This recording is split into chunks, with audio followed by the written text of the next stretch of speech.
மாண்புமிகு இருங்க. மாண்புமிகு நீங்கள் யார் பேச 2 பேர். மாண்புமிகு உறுப்பினர் முன்னாள் அமைச்சர் கே என் நேரு அவர்கள். பேரவைத் தலைவர் அவர்களே, மாண்புமிகு எதிர்கட்சி தலைவர் அமைச்சர் அந்தஸ்தில் இருக்கிறார். அவருக்கு அது அவருடைய உரிமை, அரசாங்கம் தருகிறது. எனவே அந்த வீடு கொஞ்சம் உட்காருங்க உட்காருங்க உட்காருங்க. எனவே அவர் அந்த அரசாங்க வீட்டில் இருந்து பணியை கவனிக்க வேண்டும் என்பதற்காக அந்த வீட்டை கேட்டு வாங்கியிருக்கிறார். ஆனால் நான் கொஞ்சம் இருங்க, பேசி முடிக்கட்டும். பேசுறேன், நான் சொல்றேன், நான் சொல்றேன், நீங்க பேசுங்க. இப்ப நாங்க கார் வேணான்னு தானே சொல்றோம். உங்கள்கிட்ட வேணும் நான் கேட்கிறேன். கார் வேணான்னு சொல்றேன். அவர் சொல்றார் 2-3 கார் வச்சிருக்கான், இங்க கூட அந்த நிலையில் தான் இருக்கு அப்படிலாம் சொல்றார். நான் கார் வேணாம், ஏற்கனவே அரசாங்கம் செலவு வைக்குது, கார் வேணான்னு சொல்றேன். அவர் உடனே முதல்ல ஏற்கனவே இருக்கிற தேர்தல் பணியில் இருந்தது 10,000 தான் இருக்கு, கார் இல்லைன்னு சொன்னா நீங்க தப்பு தானே. நாங்க சொன்னா கேஸ் போடுங்களேன், போடுங்களேன் கேஸ.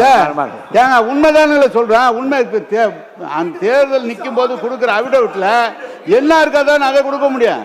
எனவே எதை எடுத்தாலும் ஒரு குதர்க்கமாக பேசினா எப்படி சரியா இருக்கேன். அவரு நீங்க வீட்டில் வந்து காரு வேணான்னு தானே சொல்றோம், உங்களுக்கு செலவு கம்மி பண்ணுன்னு தானே சொல்றேன். அதுக்காக ஒருத்தர நீங்க வந்து 4 வீடு வச்சிருக்க 3 வீடு வச்சிருக்கேன்னா தெரியுமா, அமைச்சருக்கு தெரியுமா என்பது தெரியல. அமைச்சர் இப்போ சொந்த வீட்டில் இருக்கிறார், ஆனால் அந்த அரசாங்கம் அந்த வீட்டுக்கு வாடகை கொடுக்குது. அது தெரியுமா அவருக்கு? அமைச்சருக்கு வீடு சொந்த வீட்டில் இருந்தா கூட அதுக்கு வாடகை கொடுக்குறாங்க. அதை ஒண்ணு வேணான்னு எழுதி கொடுங்க. மாண்புமிகு பொதுப்பணித்துறை அமைச்சர். மாண்புமிகு பேரவைத் தலைவர் அவர்களே, இதுதான் நாங்க சொல்றோம். அவர் பேசி முடிக்கட்டும். இதுதான் நாங்க சொல்றோம். எதிர்க்கட்சி தலைவர் சொல்லும் பொழுது அவர் சொல்லக்கூடிய வார்த்தைகள் அரசியல் ரீதியா மாத்துற மாதிரி வார்த்தைகள் இருக்கு. அதாவது நான் பேசி முடிச்சிடுறேன். அது அவரு அரசினுடைய நிதி சுமையை கருதி அப்படிங்கிற மாதிரி வார்த்தைகள்லாம் சொல்லும் பொழுது அது ஏதோ நாங்க ஏதோ அரசினுடைய நிதி சுமை எங்களுக்கு தெரியாத மாதிரியும், இதை வந்து ஏதோ ஒரு வசதி வாய்ப்புக்காக செஞ்சு கொடுக்கிற மாதிரியும், இது ஒரு ஆடம்பரம் மாதிரியும் சில வார்த்தைகள் வருது. அதுதான் நாங்க பதிவு பண்றோம். அமைச்சர்களுக்கு எந்த உரிமை இருக்கிறதோ, ஒரு அமைச்சருக்கு வந்து ஒரு காரும் 4 தனிச் செயலர்களும் ஒரு பங்களாவும் ஒரு உரிமை இருக்கிறோம். அதை நாங்க வந்து எதுவுமே தவறுன்னு சொல்லல. அந்த இடத்துல தான் மக்களை சந்திக்க முடியும். தனிப்பட்ட வீடோட ஒரு பங்களா கொடுக்கறதுன்னா மக்கள் ஒரு நாளைக்கு 500 பேர் 1000 பேர் வரும்போது நம்ம மக்களை சந்திக்கிறோம். அதே மாதிரி சட்டமன்ற உறுப்பினர்களுக்கும் கடமையும் பொறுப்பும் இருக்கிறது. அதுக்கு தான் நாங்க பதிவு பண்றோம். இது ஆடம்பரம் அல்ல, இது அவங்களுடைய வேதனை. அதுதான் நான் சொல்ல வரோம். அதாவது நம்மளுடைய என்ன சொல்றது, தேர்தல் இதுல வந்து 10,000 ரூபாய் இருக்குன்னு சொல்லிட்டு ரேஞ்ச் ரோவர் கார்ல போகக்கூடிய அமைச்சர்கள் இங்க கிடையாது. எங்களுடைய தேர்தல் அறிக்கையில எங்களுடைய நாமினேஷன்ல என்ன இருக்கோ, நாமினேஷன் என்ன இருக்கோ அதுதான் நாங்க வந்து பதிவு பண்றோம். நாங்க ஆக்சுவலா அதனால சில வார்த்தைகளை வந்து என்னன்னு தெரியல. இன்னைக்கு எதிர்க்கட்சி தலைவர் காலையில இருந்து வந்து ஆளுங்கட்சியை வந்து உங்களுக்கு கூடிய வார்த்தைகளாவே பேசிட்டு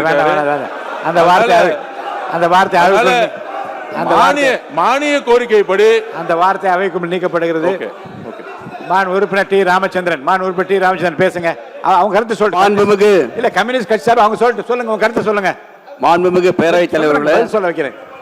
சொல்ல வைக்கிறேன். பேசி முடிக்கிட்டு சொல்ல. மாண்புமிகு பேரவைத் தலைவர்களே, சுருக்கமா சொல்லுங்க. சில சட்டமன்ற உறுப்பினர்கள் கார் வேண்டும் என்று முதலமைச்சர் கோரிக்கை வச்சாங்க. ஆமா, முதலமைச்சர் அறிவிச்சிருக்காங்க. ஆமா, ஆகவே இல்லாதவங்க கொடுக்க வேணும்னு சொல்ல, எங்களை பொறுத்தவரை கார் தேவையில்லை என்பது எங்களுடைய நிலைப்பாடு என்பதை தெரிவித்துக் மாண்புமிகு உறுப்பினர் கணேஷ்குமார், முனைவர் கணேஷ்குமார் அவங்க சொல்லிட்டேன்.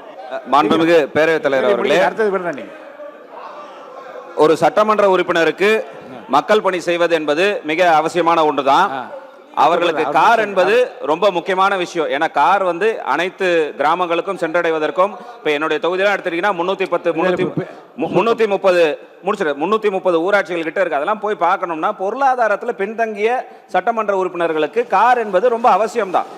இப்ப என்கிட்டலாம் கார் இருக்கு. இப்போ எனக்கெல்லாம் கேட்டிங்கன்னா கார் தேவையில்லை. அப்போ எங்களுடைய விருப்பத்தையும் கேட்டு, இப்போ எங்கள் கட்சியிலே 2 பேருக்கு வந்து உண்மையிலேயே பொருளாதாரத்தில் பின்தங்கியவர்கள் இருக்கிறாங்க. மற்ற கட்சி உறுப்பினர்கள் நான் போன வாட்டி அங்கே கேட்டபோது கூட 2ஆம் முறை சட்டமன்ற உறுப்பினராக இருப்பவர்கள் கூட பொருளாதாரத்தில் பின்தங்கியவர்கள் இருக்கிறாங்க.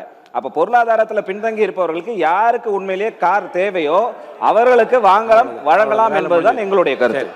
அந்த நிலைப்பாடு அதை நீங்கள் சொல்லுங்க. மாண்புமிகு எதிர்க்கட்சி தலைவர் அவர்கள்.